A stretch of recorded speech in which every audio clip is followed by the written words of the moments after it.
We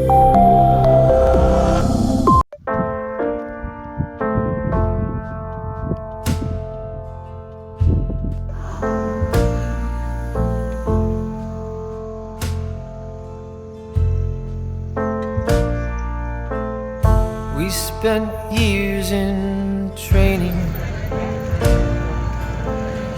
fighting battles.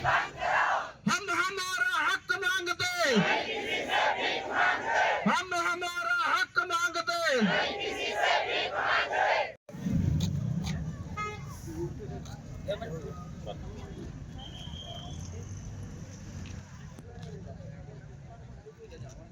बंद करो भाई, बंद करो। बंद करो भाई, बंद करो। पोटास कंपनी बंद करो। बंद करो भाई, बंद करो। बंद करो भाई, बंद करो। बंद करो भाई, बंद करो। પાછળથી અવાજ નથી આવતો ભાઈ। જગતનો તાત એટલે ખેડૂત, અને એ ખેડૂતની જે આશા હતી કે કાવેરી સુગર ચાલુ થશે અને જે માતબલ રકમો મળશે અને નજીકના જે કાવેરી સુગર છે ત્યાં પોતાની શેરડી પહોંચશે અને માતબલ રકમ મળશે, ત્યારે એ ખેડૂતની જે આશા હતી એમાં જે પાણી ફરી વળ્યું છે અને એ જે પાણી ફેરવનાર ખરેખર એ જે કોણ છે તે આગેવાનો કહેશે। પણ જ્યારે આગેવાનો અને જ્યારે ખેડૂતમાં આજરોજ જ્યારે આક્રોશ જોવા મળી રહ્યો છે, ત્યારે સાદરવેલથી કાવેરી સુગર જે છે એ રાનકવા સુધી જ્યારે ખેડૂતો પગપાળા ચાલી અને જ્યારે જે ઇન્ડિયન પોટાશ કંપની આવી રહી છે એનો સખતપણે વિરોધ કરવામાં આવી રહ્યો છે, અને જ્યારે આગેવાનો ખેડૂતો સાથે રાનકવા સર્કલ સુધી પહોંચી ગયા છે, ત્યારે આગેવાનો સાથે વાત કરીશું કે આગેવાનોની શું માંગ છે અને કાવેરી સુગરના લઈને એઓનું શું કહેવું છે એ આગેવાનો સાથે વાત કરીશું। જે અત્યારે પંકજ પટેલે આગેવાની કરી છે, આ જે ઇન્ડિયન પોટાશ કંપની આવી છે એમનો સખતપણે વિરોધ કર્યો છે, ત્યારે સીધા પંકજ પટેલ સાથે વાત કરીશું આજના દિને। જી સૌને નમસ્કાર। આજ રોજ સાદરવેલ તાતીખાડી સુગર ફેક્ટરી આગળથી રાનકવા સર્કલ સુધી એક અવેરનેસ આવે, લોકોમાં જનજાગૃતિ આવે કે ભાઈ આ IPL Indian potash limited company શું છે, એના ભાગરૂપે એક પદયાત્રા કાઢવામાં આવી અને એની અંદર મોટી સંખ્યામાં ગામજનો તેમજ આજુબાજુના ગામજનો તેમજ આગેવાનો જોડાયા। આ પદયાત્રાનો એટલે કે જનજાગૃતિ રેલીનો ઉદ્દેશ્ય એટલો હતો કે ભાઈ જે સાદરવેલ ખાતે એક કંપની હાલે આવી છે કે ઇન્ડિયન પોટાશ લિમિટેડ, એમનો મુખ્ય ધંધો ખાતર બનાવવાનો છે, તો જો એ ખાતર સાદરવેલ ગામે બનાવવામાં આવે તો એનાથી સાદરવેલ ગામને શું નુકસાન, આજુબાજુના ગામના શું નુકસાન, એના જનજાગૃતિના ભાગરૂપે આ રેલીનું આયોજન કરવામાં આવ્યું। અને જો આ ખાતર બનાવશે આ કંપની તો સાદરવેલ તેમજ આજુબાજુના 5 થી 10 કિલોમીટરના વિસ્તારમાં પાણી ખરાબ થઈ જશે, હવા ખરાબ થશે, અને જે ખેતી પ્રધાન દેશ કહેવાય તો ખેતી પણ થશે નહીં।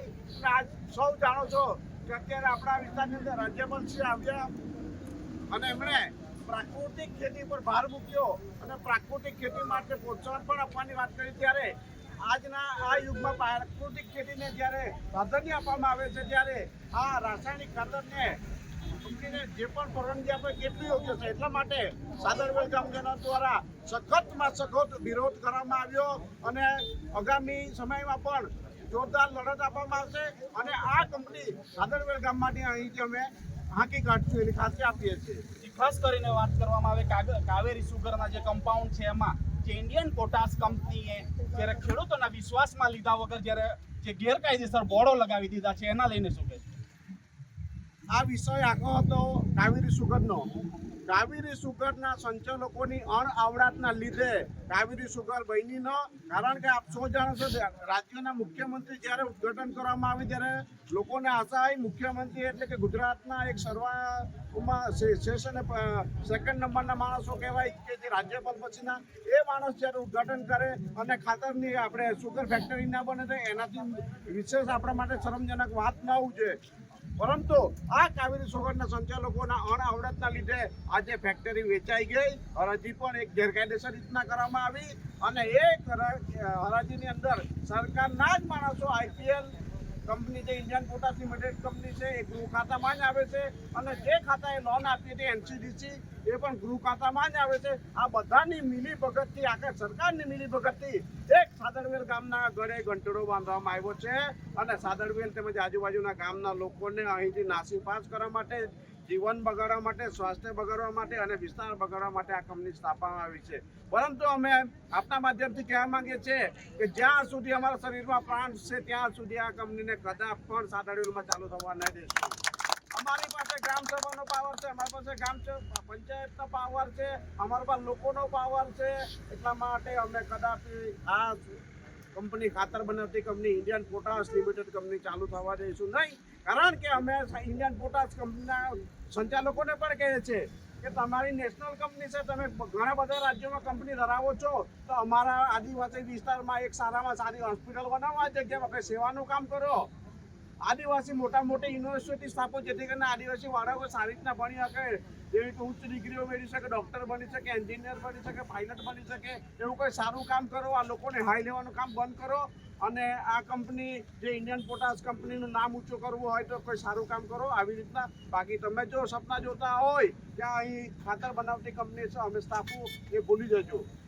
જ્યાં હતા પંકજ પટેલ, એમણે આક્રોશ સાથે કીધું છે કે જો કંપની ચાલુ થશે એ સપના તમારા હશે તો એ ભૂલી જજો. કારણ કે આ વિસ્તારમાં જ્યારે રાજ્યપાલ જેવા મોટા લોકો આવતા હોય અને જ્યારે પ્રાકૃતિક ખેતી પર જ્યારે ભાર મૂકતા હોય અને જ્યારે પ્રકૃતિને જ જો ખાસ કરીને મોટા પ્રમાણમાં નુકસાન થતું હોય તો એ કદી પણ અને કોઈ કાળે ચલાવી લેવામાં આવશે નહીં, એવું પંકજભાઈએ કીધું છે. આપણી સાથે બીજા પણ અન્ય આગેવાન છે, એમનામાં પણ આક્રોશ છે, ત્યારે એમની સાથે સીધા વાત કરીશું. જી નમસ્કાર, જોહાર. અત્યારે જે Indian potash limited IPL company જે કાવેરી સુગરના બદલે આવી ગઈ છે અને સાદરવેલ ગામના લોકો સાથે જે ધોખાધડી થઈ છે તેના વિરોધમાં આજે સાદરવેલ ગામના લોકો ખૂબ મોટી સંખ્યામાં ભેગા થયા. સાદરવેલ સાથે સાથે આદિવાસી સમાજના અને અન્ય સમાજના લોકો પણ ખૂબ મોટી સંખ્યામાં ભેગા થયા. તમામનો એક જ ઉદ્દેશ્ય છે કે અત્યારે જળ, જંગલ, જમીનનું જે રીતના પ્રદૂષણ વધી રહ્યું છે અને જળવાયુ પરિવર્તન થઈ રહ્યું છે. તમે જોઈ રહ્યા છો કે યુરોપમાં સ્ટ્રીટ લાઇટો પીગળી રહી છે, રોડ પીગળી રહ્યા છે. તેવી જ રીતના આપણા દેશમાં પણ વર્ષોથી આપણે જે ભીષણ ગરમીનો અને અત્યારે વરસાદ પણ પાછળ ખેંચાઈ ગયો છે, તમામ પ્રદૂષણને આભારી છે. આદિવાસી વિસ્તારો જે એકમાત્ર એવા બચ્યા છે દક્ષિણ ગુજરાતમાં કે જ્યાં આગળ જળ, જંગલ, જમીન જળવાઈ રહ્યું છે, ત્યાં પણ ઉદ્યોગપતિઓ નજર બગાડીને આદિવાસીઓને વિસ્થાપિત કરીને પશુઓની જેમ હાલતમાં રાખીને આદિવાસીઓને હેરાન કરી રહ્યા છે. અત્યારે મેરિટ પોલિમર કંપની છે વાંકલમાં, વલસાડના, તો તે મેરિટ પોલિમર કંપનીએ પહેલાં એક જ જે પ્લાન્ટ સ્થાપવાની વાત કરી, અત્યારે ત્રીજો પ્લાન્ટ પણ કાર્યરત ચાલુ કરી દીધો હોવાનું ગ્રામજનો જણાવી રહ્યા છે. અને બીજું કે ગ્રીન ઝોન હોવા છતાં અવાજ પ્રદૂષણ, પાણી પ્રદૂષણ અને જે પ્લાસ્ટિકના દાણા બનાવીને હેરાનગતિ કરી દેવાની વારંવાર ફરિયાદો કરી રહ્યા છે. ત્યારે આ વિસ્તારમાં પણ આ એકવાર કંપની પગ પેસારો કરશે તો આ વિસ્તારની જળ, જંગલ, જમીનને પ્રદૂષિત કરશે. અને એવું નથી કે આ વસ્તુ ખાલી માત્ર સાદરવેલ પૂરતું છે. એકવાર આ બધે જે ખોટી કોશિશોમાં કામયાબ થવાથી એ લોકોનો હોંસલો પણ વધશે. આથી તમામને અપીલ કરું છું, માત્ર આદિવાસી સમાજ જ નહીં, તમામ સમાજના લોકોને, કારણ કે પ્રદૂષિત હવા, પ્રદૂષિત પાણી એ તમામને અસર કરશે. એ કુદરત છે, તે કોઈ માનવજાતમાં ભેદભાવ નથી કરતી. આથી તમામ આ બાબતે વિરોધ નોંધાવે અને ખૂબ મોટી સંખ્યામાં જ્યારે પણ હાકલ કરવામાં આવે ત્યારે મોટી સંખ્યામાં ઉપસ્થિત રહી અને અમારી એક જ માંગ છે સરકાર સમક્ષ, આ જે IPLનો પ્રોજેક્ટ છે તે તાત્કાલિક ધોરણે નાબૂદ કરવામાં આવે. જય આદિવાસી, ભારત માતા કી જય. જે કાવેરી સુગરમાં જે આજે પ્લાન્ટનો જ્યારે નાખવાની જ્યારે શરૂઆત થઈ છે ત્યારે આ લોકો અને જે ખેડૂતોનો સખત વિરોધ છે, બીજા પણ આગેવાનો આક્રોશ છે, એમની સાથે વાત કરીશું. જોહાર, મારું નામ નિલેશ પટેલ, સાદરવેલ ગામનો સામાજિક આગેવાન. અને આજે સાદરવેલ ગામના તમામ ગામજનો અહીં ઉપસ્થિત થયા ત્યારે ખરેખર આ જે ઇન્ડિયન પોટાશ કંપની લિમિટેડના બોર્ડ લગાવવામાં આવ્યા એમના વિરોધમાં જન આક્રોશ રેલી કરવામાં આવી. એમાં તમામ આગેવાનો આવ્યા અને ખૂબ ઉત્સાહ ઉમંગથી આવ્યા કે એ કંપનીને કોઈ બી સંજોગે, કોઈ પણ રૂપે એને ચાલુ કરવા દેશું નહીં અને એમને ચાલુ કરવામાં આવે તો કોઈ પણ રૂપે એમને બંધ કરવાની તાકાત પણ ધરાવીએ છીએ.